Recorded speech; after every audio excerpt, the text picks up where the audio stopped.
Everyone, welcome back to my channel. Thank you for watching. My name is Michelle and I do author interviews and book reviews, but this is a little bit different. I am going to be putting up an interview that I already did because it's a very special occasion. A couple of months ago, I think it was at the beginning of June, I did an interview with Mary Alice Monroe for her newest book called The Beach House Reunion. And during that interview, she was telling me that Hallmark had bought the rights to the movie and it was being made and it was called The Beach House. And I just saw that the movie is going to be on Tuesday. So I thought, you know what? Why don't I replay her interview so you guys can listen to it, and she talks about it, and it's pretty special. I was really happy for her. I mean, this is pretty awesome, and her book was amazing. And Andy McDowell's going to play Lovey, and then Minka Kelly is going to play Kara, and then Chad Michael Murray is going to play Brett. And I don't know about you guys, but I'm going to be watching it on Tuesday. But this was such a good interview, and I just loved her. She is so adorable. So I thought, you know what? Why not? Why not put it out again to get a little bit excitement for this movie for her?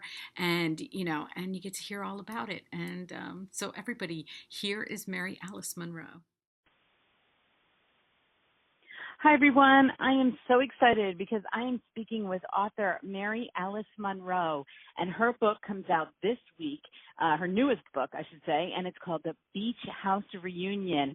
I'm so happy to talk to you, Mary. I'm so happy I read this book. Thank you. So good. And I hope you're enjoying this gorgeous spring. I am. I'm in time for all the beautiful summer books are all barreling out this month, I should say. I know. And the beach books are just coming, and I just starting to come out.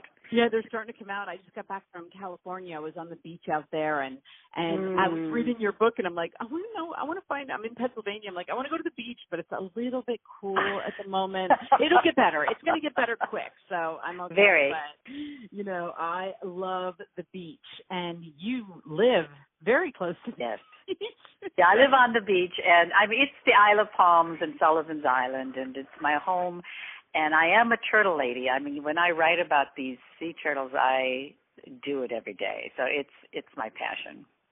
I loved reading about them. And, I thought maybe you could answer this question for me about turtles, because my mom lived on the beach in Jupiter, Florida. Okay? Oh, my goodness. They have a lot of turtles in Florida, especially Jupiter. And she passed away about in 2011. And I couldn't ask her this, so I'm like, I'm going to ask Mary. But she was really passionate about the turtles there. And It was kind of funny because, of course, I was raising children, and we talked every day, her and I. And she would say to me, well, I got to go to the beach. I'm going to watch the turtles. And I'm like, what? I'm like, I never. Was she on the team? I don't know what, like I said, I can't ask her, but she was really involved, and something she probably about was. When they would come and hatch their eggs, I guess, and then I don't know, she. Well, what the team does, and it's in the book too, is when our goal is to try and get as many hatchlings as possible to the ocean, and only 1 in 1,000 makes it, but it used to be 1 in every 10,000. And since the 80s, the team started forming, and there's a lot more nesting turtles in Florida than in South Carolina, North Carolina, Georgia. But we do our best wherever we are. But when the nest hatches, the team tries to, at least in South Carolina where I am, we try to help them to the ocean to stop the predators from knocking them off one by one at least till they get to the ocean. I don't think they do that in Florida, where they'll have 1,000 nests in a mile. Well, we'll have 60 nests on the entire island. But they do monitor the nests. They patrol to make sure if there's a day nesting hatch, they'll be there for them. If they'll count the nests. They know where they all are. Florida's just a little different than the rest of the southeastern coast because of the number of nests. But the passion is equal wherever you go. It was just interesting to me because, like I said, I was, in the midst of raising children, and she would talk about these turtles, okay? Yeah, and I would kind of tune her out, okay. Like, she'd tell me what she was doing, and I'm like, okay, Mom, sounds like fun. Have a great day. But you know what's interesting is probably back in the day, when I first, 20 years ago when I started working with turtles and I became a volunteer, and it's actually almost 20 years since the first novel, The Beach House, came out, which is sort of staggering for me to realize. But at that time, the people didn't talk about turtles or weren't as aware as they are now. We've come a long way. So I'm not surprised that you were like, what? Turtles? It's like my editor in New York said no one wanted to read about turtles, and I said, trust me, yes, they do. And I think it's really about how you tell the story, too. It's not, no one comes to my novels to learn about turtles. They come because of the mother-daughter, right? Right. But I sort of sneak it in there, and so now my readers anticipate that they're going to learn something. Yeah, and like I said, for me, it was so meaningful because as I was reading this story, it just brought back something of her that I completely forgot. You know, I really did, because it was like she talked about it a lot. She was we grew up in Pennsylvania, but when she moved to Florida, everything became like the environment, everything became very real to her, and probably because of having it so nice compared to up here, the seasons, we don't have it year round. And I don't know, she became interested in all this stuff involving. She found her passion. That's what I like to think. Yeah, and turtles have that way about them. Dolphins. I mean, I don't know what it is. They're such an ancient mariner, and they're so beguiling. I just feel all of us who love the turtles do it because we're passionate and we really care. And that's what I love about the readers when they read the book. And I think that's the key, is they learn about the turtles not by fact, or like a nonfiction book or a magazine article, but like if your mother told the story, you would hear it through her viewpoint and her passion, and then you care. And that's what happens when they read the novel. They learn about them through the eyes of the characters, this mother-daughter, and being on the beach, and then they care because emotions are involved. And I think that's the key. Absolutely. Or the hook, as it were. Right, and that's why I felt like so drawn to this book, like who knew, okay? But as I'm reading it and her relationship with her mother, and I remember when my mom had first moved down there, she moved down there when my dad had died because her parents lived in Florida. And I remember her taking me to the beach one time, and not that we didn't go to the beach a lot growing up, but she took me there one time and she said, "This is my happy place." And I'm like, really? Yeah, and she was that's like, nice. Just sit here and listen. And she was like, just listen to the waves and listen to the, she's like, and you just kind of forget everything. And then as I was reading this, I was like, there were spots when she was talking that I was getting really teared up because I thought, you know what? I forgot that she's the one that made me love the beach so much as I've grown older. And now I do go there by myself, and I can sit there and be like, wow, yeah, I get it now, Well, as an author, that means a great deal to me that I brought you to that place. Oh, you did, and this story so many ways did, but I love the story. I mean, is this the fifth one in the series? It is. It's interesting. This series I never wrote as a series. Each book you could pick up any one of them as a standalone. But the family grows from years. Kara was 40 in the first book, and now she's 53. So you see her life evolve. And it is a family saga. And in the Beach House, and even in the Beach House movie that just came out, you see the children, Linnea and Cooper, as 9 and 6. And now they're 18 and 23. And you get to see their issues. And what I loved about Beach House Reunion as an author, putting it all together, is that I could see the whole story come full circle of family, the abuse, the verbal abuse and the kind of bully behavior between men and women that over generations comes full circle. And in this book, it's about breaking old family habits, bad patterns that if Palmer took 5 books to reach this point. Wow. And the brother-sister relationship through the course of 5 books that they came full circle. And I brought everyone back. That's why I called it the reunion, because every character that you loved in the whole series is in this book. Yet, if you never read any of the other 5, I like to think I worked very hard at making sure this book stands alone. And it's not fair, I don't think, to put a book out and tell everyone you have to read the other 4. You can read this one, and if you love it, then it'll enrich the other 4. But I try to write this story as a family saga of breaking patterns, of finding new ways to bond. I think a lot of times, I'm from a big family too, that when you get together we're all getting together for Mother's Day, and we're all of us and generations, and there's always an axe to grind. There's always playing a role that you had in the nursery that you no longer fit. There's a lot of baggage. Everyone takes emotional baggage as well as the other stuff to these family gatherings, whether it's Christmas or Mother's Day or Easter or a beach house. You are one of a large group of people who have known you for a long time, and there's a lot of history. And I think it's really important for families to treasure the time, to try to recognize who each other are today, because they're not the same person they were when they were 8. They're different. They have new goals, they've experienced a lot, and they've changed. And I think that's the secret. And this family had to learn that we had to stand up as the individuals we are today. And going back to the ocean, looking at the ocean and staring out like your mama taught you, when you look out at an ocean or a vista of any kind, the mountains, your inner self both expands as you become part of something bigger than yourself, but also your ego shrinks a little bit because you realize just how small you really are.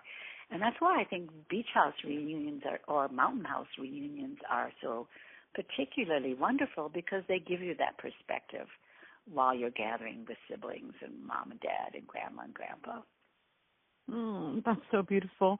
That is exactly what I got from this. And the thing about, if you read this book, you have the desire to go back.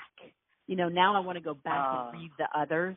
And I think that is like such a goal too, so that the writer's not like, oh, I don't understand. It's like, oh no, I want to hear, I want to hear more, and I want more to know of that character. Yeah. But that's what I hope, that it's this book. If they love it and they love my writing style, then they'll want to read more. And if they don't, then I hope they've read and enjoyed the one book. But also there's the movie, so if you don't want to read the book, you can watch the movie. Yeah, did it come? I wanted to ask you that. When did the movie come out? The Beach House came out on was a Hallmark Hall of Fame, and the premiere was April 28th. So it replays on the Hallmark Channel, and you can also stream it on your computer. I'm definitely. I'm like, why did you do this? Andie MacDowell was fabulous. She played Lovey, I love the mother. her. And then Minka Kelly was really wonderful as the daughter, Kara, who you will follow in all these books as she gets older. And the one who I think stole the show was Chad Michael Murray, who played Brett, exactly as I imagined him in my mind. So all of them were so great. Like I said, I'm like, well, I have to do this after. Do I have any plans? I want to do that. Because I've watched it several times. I'm sure that's awesome. Are they good? Are there going to be more? Did they buy the? I don't know where. I guess Hallmark gets to make that decision. Okay. I hope so. I would love it. I hope so. My oldest daughter's name is Kara, and but I spelled it with a K, because her brother Kyle is with a K. Oh, yes. So I thought it kind of went together. But, so when I see it with a C, it's always kind of, like, oh, yeah, I could have spelled it with a C. But well, don't forget it came from the Latin caretta, which is for loggerhead, which I was so amused because we have a turtle in the South Carolina aquarium that we called Caretta. And I was really pleased. I had already named my character, but it turns out everyone wasn't sure if Coretta, we thought it was a girl, and it turns out it was a boy. Well, you want to know another interesting thing is that my oldest son and his wife lived in Charleston, and with my 2 granddaughters, and they have been to that aquarium. I have pictures. Oh yeah, it's a great aquarium. And yeah, they just moved to Arizona. His job moved him, but they lived in Charleston for a while. I know it it was heartbreaking. They were just heartbroken because they love Charleston so much. It's a great city. It really is. I got to visit them there a couple of times, and they just missed I guess there was an Old Town. Is it Old Town? Or? Well, there's the old city. It's a very old city, and they have they've maintained the historic buildings, so it really has a lot of charm still. Yeah. And of course, it's right on the water. It's quite lovely, and the aquarium's right in the harbor, so you can see the dolphins swimming outside in the harbor while you're on the veranda. Beautiful. They were there. I have pictures of them there. But I wrote down, this book is, I'm a quote person. Okay. So I write down quotes, or this was on my Kindle, so I kept highlighting it and then saving it to my photos. And so I was going through them today so I can tell you what my favorite ones were. And because I love quotes, and I know people out there love quotes too, but the ones these two made me like tear up. Okay. So Linnea, is that how you say her name? Linnea, okay. So Linnea is reminiscing about Lovey, which is her grandmother and Kara's mother.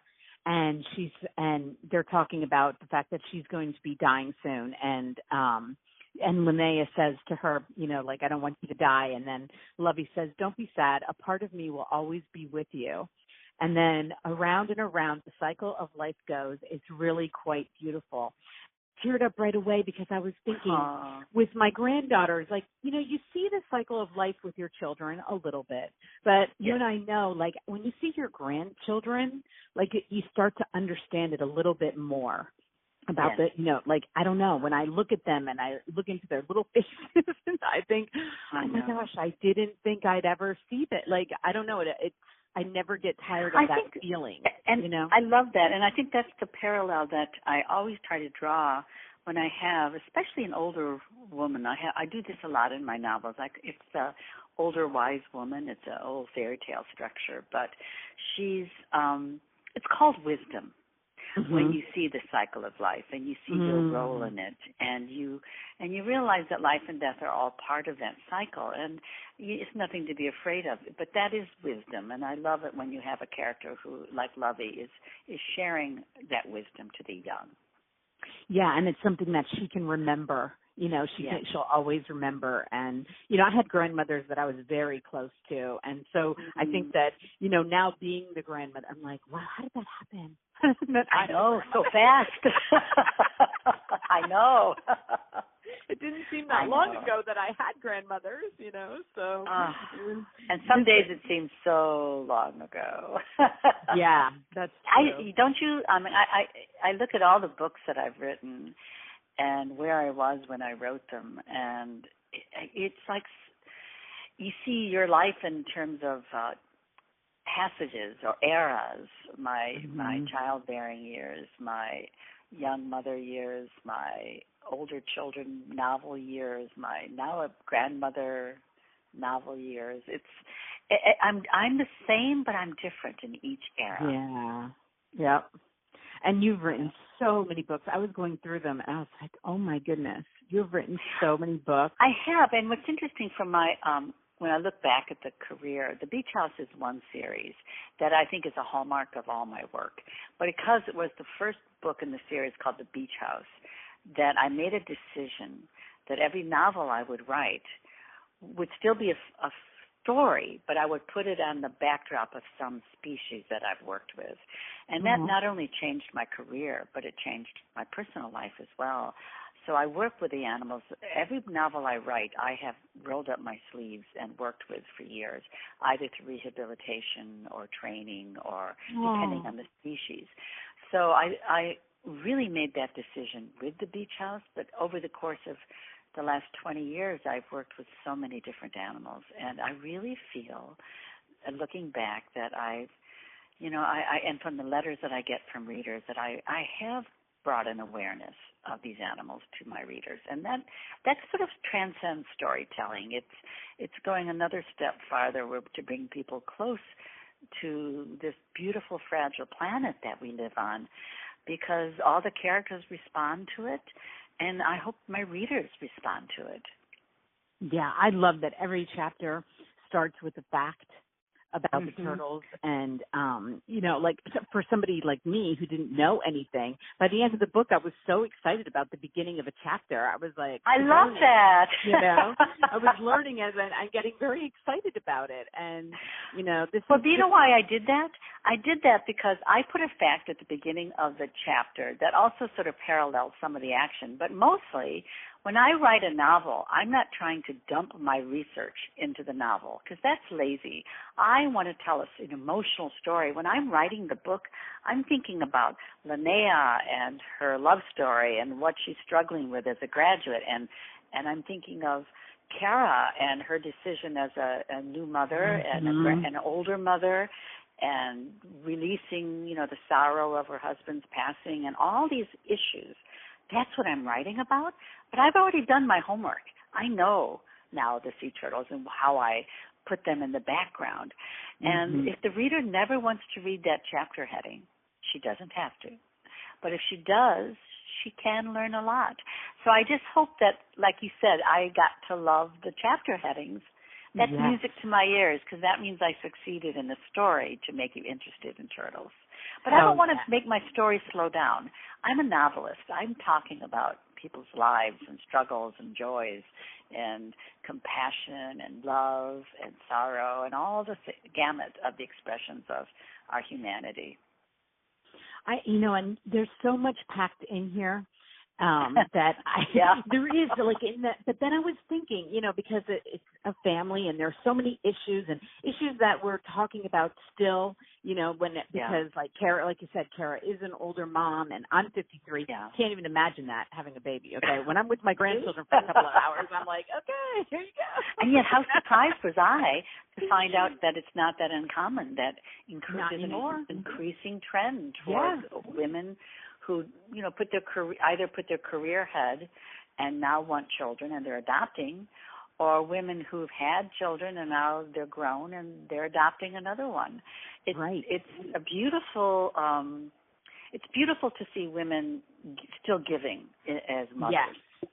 Yeah, and we know we live longer too on the whole. Exactly. So like at 53, we could do it, but I just thought it was funny with the struggles she went through, because I was like, yeah, I understand, but it's your first baby, but so it's a little bit different, it's a little bit. But that's why she kept saying, I can see why women are young when they have babies.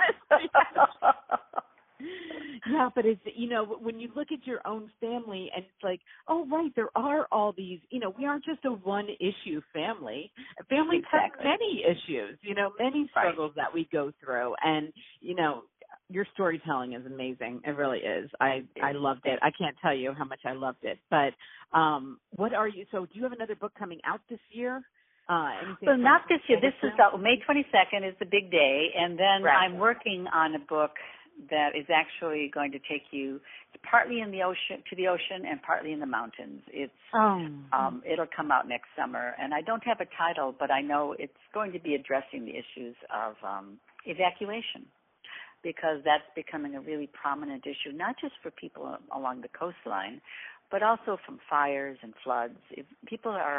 Weather right now is in extreme weather patterns, and we're seeing more and more fleeing from weather. So I think this is going to be an issue that we all are going to face in our futures.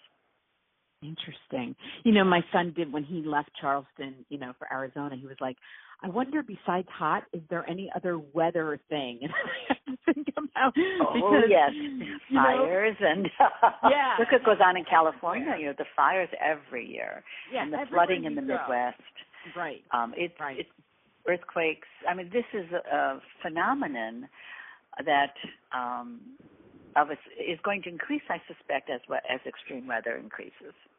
Yeah, it's interesting, that our children are now we didn't think about that so much, but now they do, and especially with the way the hurricane seasons have been, and like different things, it is something to think about, and very much so. And the question I always look at that and I say, okay, well, what's the human question? And to my mind, it's, what do you choose to take with you? Right. And I think that's a very interesting question. So I'm exploring that in this novel. Oh, that's awesome. Well, everyone, I just want to tell you, I mean, this book comes out, like I said, this week. I'm going to have all of Mary's links listed beneath here, along with the Amazon link that you can go right to hit one little click, and you got the book, which is so easy. I love Amazon. and I just wish you the best release day. I hope you have a lot of fun. Thank you. Thank you. And can I say, for everyone who has a family reunion this year, I hope it's a wonderful one. That's right. That's awesome. And go watch the movie. I'll have the link to there. Actually, I will put. Oh, good. Yeah, I'm really pleased. I think Andy McDowell just knocked it out of the park. Oh, so I loved it. I think isn't she 53? I think she is very close to my age, from what I remember. I think so. Yeah, I believe so. I think so. So I can't wait. She's beautiful inside and out, I have to say. Yeah, she always came across like that. So I will be watching that. But thank you so much for talking with me. And when your next book comes out, you know where to find me. And I would love. I'm looking forward to it. And love to the family. And love to the turtles. Yes. Have a great day. Thank you so much. Thank you. Okay, bye. bye-bye.